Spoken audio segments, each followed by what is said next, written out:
A concerning new study has found that COVID-19 positive patients without any symptoms can still suffer significant organ damage. Around 45% of people infected with the virus never show signs, including coughing, fever or shortness of breath, but it still leaves them oxygen deprived, leading to lung abnormalities.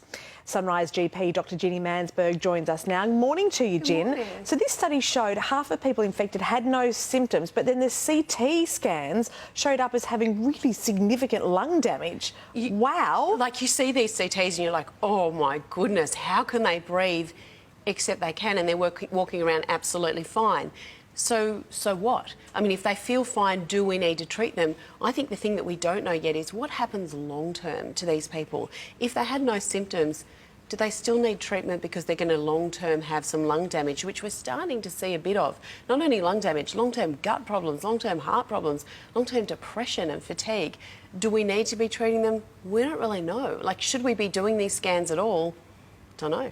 These are massive studies that were done, and I feel like this is a really important time to remind us, because we think, oh, it's over and our hospitals are not overwhelmed, so it's fine. But you do not want to get this. You so don't want to get this, because you don't know whether you're going to be one of the people who has a terrible CT scan but is walking around fine, or whether you're going to end up in intensive care where the prognosis is not good.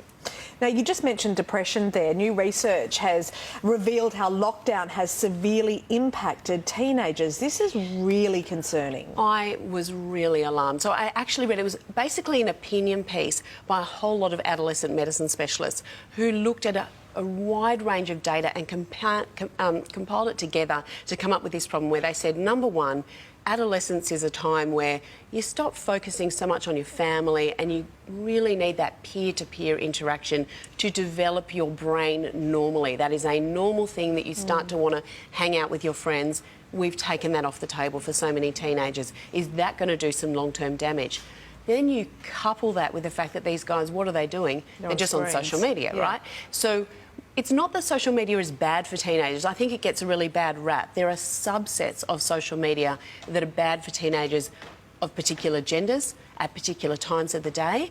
But now these guys are basically on social media all day or gaming all day. What are the implications of that going to be? And these experts said these guys have got to get back to school.